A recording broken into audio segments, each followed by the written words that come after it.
Julius Malema has been able to show the characteristics of a good leader, the characteristics of Thomas Sankara of Burkina Faso. He's been able to show the characteristics of the leaders such as the one we have in Burkina Faso right now, Ibrahim Traore. Julius Malema is like a reincarnate of our former African leaders such as Julius Nyerere, such as who else from Ghana, the forefather from Ghana, Kwame Nkrumah, the forefather from Egypt, Jamal Abdel Nasser, the former father from Ethiopia, Haile Selassie. These people have been able to come together, and Julius Malema bears the same characteristics as these individuals. And without further ado, there's a lot you're going to learn from this video. At the end of this video, I'll be giving you my critical analysis. And I'm telling you, this one is interesting. Watch it. You avoid SARS by all means, by complying. Then you know that you can fight a clean political battle. Because to owe SARS and not give SARS what is due to SARS, it's immoral, and you can't even put up a good fight. You can't fight them successfully. And in most cases, when SARS comes to you, it's not because they've got some political witch hunt. It is because you have not complied. But some fool inside SARS will then use that to want to fight a political battle instead of saying, no, but treat you like treating every other person. Yeah, but otherwise, we must just be tax compliant and be law-abiding citizens and fight our battles. The opponent will not find an opportunistic way to destabilize us. Yeah. Maybe let's just transition to politics now. Yeah. And where I would like to start, your relationship with former President Zuma. Yes. It has had ups and downs. Yes. Is it safe to say that the current rekindling of relationships started in the so-called Tea Party? Well, when President Zuma said he made his intentions very clear not to go to the Zondo Commission, I reached out and I thought he was making a mistake because in my engagement with him, I said, you comrades are going to leave this country in our hands and we're going to lead it. And we want to lead it with a constitution and the rule of law that is intact, and with citizens who know that there is a last arbiter in society. Once it has gone to court and the court has made a pronouncement, there is no any other way. We must comply with what the court said. And that's when the Tea Party meeting happened. And we engaged, and we continue to engage with President Zuma. My intentions are, even if I don't get him to join the EFF, I want him to endorse the EFF, because any other thing will not be consistent with what he stood for and what he represented. We disagreed with President Zuma, like we should do with anyone, like people should do with me, on principal issues, and it must never be personal. We disagreed with President Mbeki, and when we see each other with President Mbeki, we embrace one another. President Mbeki from time to time makes a call and say he wants to see me. I will never say no. He's an elder statesman, and I've got a duty to respect him. So a disagreement does not mean death wish. Yes. And when you had that fallout with President Zuma, someone was really fond of you, so much so that he actually was the one who first spoke about your potential to one day become the president of this country. Yeah. But then suddenly there was a fallout. What triggered the fallout? And do you believe that there were external forces that led into that fallout? No. The fallout was that we pronounced that Mbalula must be the Secretary General. And then Gwede said, if you fight me, and he said that in course, I don't know how to repeat that, I'm going to chase you to the river. And then he went to tell President Zuma that they actually want to remove you. They don't want to remove me. Then mobilized President Zuma against us. I left here with Mbalula to KZN during the funeral of the former chairperson of the ANC in eThekwini. We went there to meet President Zuma. We met him at his house in eThekwini. And we said, look, we see that there is animosity and hostility amongst us, and we don't understand where this thing comes from. And he said, no, it's very clear that you comrades are fighting with me. And we made our points very clear. It was me, him, and Mbalula. That we're not fighting you. We are just not convinced that Gwede is the right person to lead the ANC. But President Zuma did not hear us. And Gwede, remember, he had the support of the Communist Party and COSATU. So they all gagged against us, and then they won President Zuma over, misled him, and then that's what led to those relationship deteriorating. There was no external forces. It was Gwede. Gwede is a factionalist of note. Like the rest of those Communist Party people, they always conspire. They thrive on conspiracy theories. They can just start a lie, a pure lie, and spread it amongst yourself and get you to fight amongst yourselves.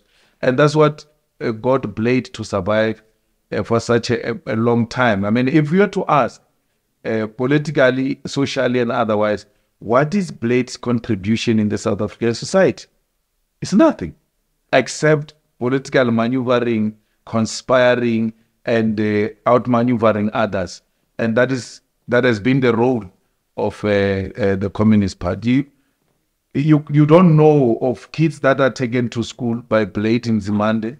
You don't know of the poor that got houses from Blade in Zimande. You don't know of any charitable social program that Blade in Zimande leads in society, except when he takes a platform to denounce a certain leader in favor of a certain leader, because he uses that leader as a step ladder for him to survive politically. So Gwede comes from that school and then is maneuvering all the time, conspiring against this one for this one. That's how they survive. Yeah, so that's what happened to President Zuma. He listened to wrong people. And talking about Gwede Mantashe, you once spoke about how you guys are preparing to tackle him via private prosecution on Bosasa issues. How far is that process? Well, our lawyers are busy with that. We have given instructions that it's not an easy thing. You remember, you write to NPA, you ask them to give you that letter of non-prosecution, and then so those battles is two from we're still on with it. It's not only him, it's Nombula, it's Thabang Makwetla, and the likes. Oh, yeah. And why do you believe that private prosecution will deliver justice?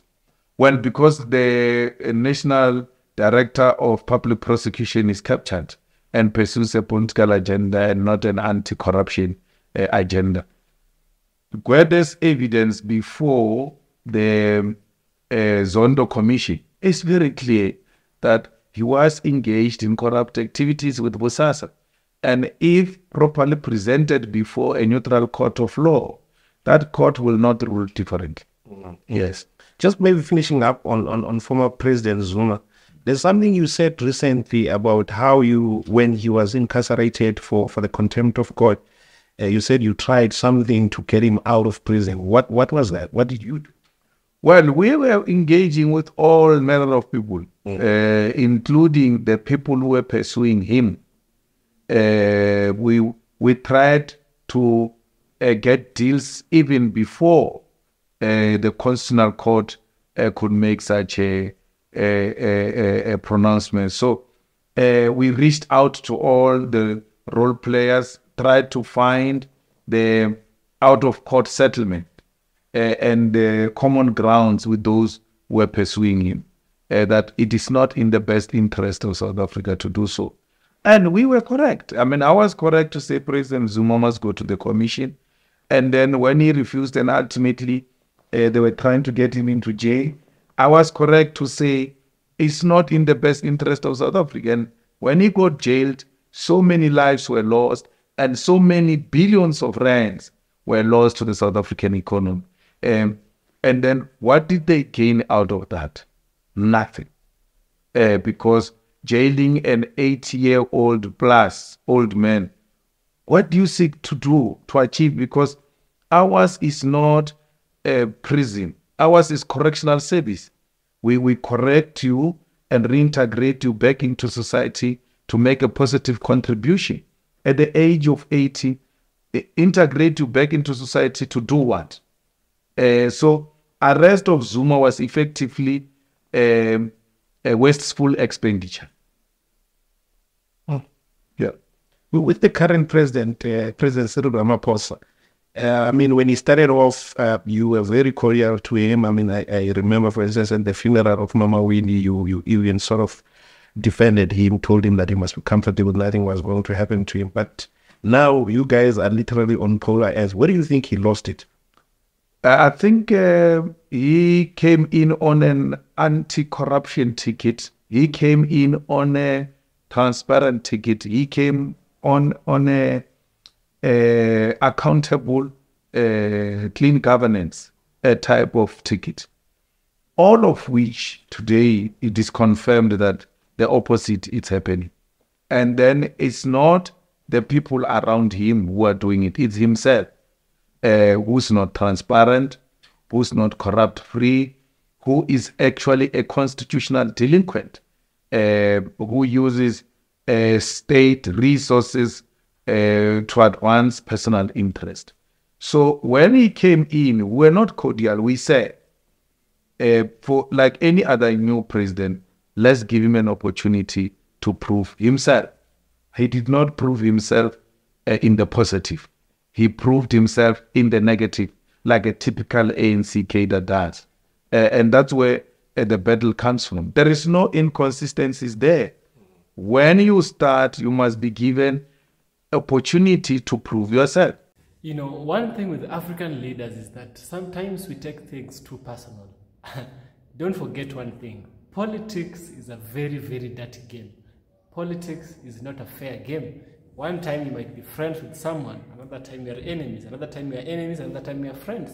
So taking things personally is not a wise thing. And we have this thing we call kingpins, tribal kingpins. The idea of tribal kingpins is that which was installed by the colonizers when they were creating tribalism. We have tribes. We don't have problems with the tribe. However, we have problems with tribalism. Tribalism has created kingpins. The kingpin is able to address his people and tell them, because he answered me this way in his rally, you'll be able to do this. Now, if this leader is coming from a region, say Nyanza province here in Kenya, a leader is coming from Nyanza province, and he has a confrontation, a political confrontation with another leader from Central province. Here in Kenya, this leader from Central can never come to Nyanza. Of course they can come, it's Kenya, but if they come, they'll be thrown stoned, the people will start fighting them, and this is why I say, leaders should not carry their differences to the people who follow them, because you don't own these people. You are just one among them. There is no difference between you and them. You are just a representative. You should be serving these people. These people should not be serving you. We elected these people to serve us, not us serving them. And they are getting paid. The problem, they get into power, they form this beef with themselves, and they create very big things that lead to things such as genocide, such as the one which happened in Rwanda, such as the one happening in the north of Africa. I don't want to call that place north of Africa. There's some things bad going on over there because of leaders, you know. I really love that Julius Malema was able to address the issue of leadership in a way that he didn't make anything personal. He has confrontation with Thabo Mbeki, the former president, the second black president of South Africa. It's okay. They are talking. He respects Thabo Mbeki. Thabo Mbeki is almost the same age, was almost the same age as Nelson Mandela, the late Nelson Mandela, Madiba of South Africa. They have differences in the political face, but when he calls him, hey, Julius Malema, come over here, he gets there. He respects him for his age, and also he understands, don't take things too personal in politics. If you take things too personal, your followers might turn against those people followers, and these people are really innocent individuals. When two bulls are fighting, what really gets hurt is the grass. What really gets hurt, because it's being stepped on, it's feeling the pressure. This grass is the people of Africa, the citizens, the followers. Julius Malema has also been able to address the question of tax. He's paying tax. Some African leaders, just because they're in power, they don't want to pay tax. They think they're tax-proof. They think tax is beyond them, or they are beyond tax. They can do nothing with the tax, and this is wrong. This is not right. It's totally not right. This is why I'm saying leaders should be able to be objective. Don't be subjective. Leaders should be stoic. If you're required to do this and that, do them. Without further ado, I'm able to appreciate that you've been able to learn how much a leader should be. And Julius Malema, I'm not campaigning for Julius Malema. I only see characteristics of a good leader in Julius Malema. And through this, we are learning a lot. Don't you feel that we are learning a lot? The problems of keeping political things personal has become the source of civil wars here in Africa. These rebellions you hear going on is because of tribal kingpin leaders making things personal, leaders thinking they're above the law. No leader is above the law. Julius Malema was even brought before the parliament, before the court. He was brought before the court, and he was shrinked like a little baby. He was under a higher power. Nobody is greater than the law. And when leaders realize nobody is greater than the law, they're able to understand that the people who elected them to these positions are the people they're supposed to serve. They shouldn't be serving their needs. And also, people shouldn't target the family of these individuals. Just as I told you, it goes back to one point. In politics, nothing personal. Let not a politician advise you to go and fight for them. It's not your war, it's their war. It's not your war, it's their war. So don't fight for a fight, at least that you don't know. So I'll see you in the next video, and be sure to subscribe to the channel, give the video super thanks, and I will so much appreciate, find one which works for you. See you in the next one.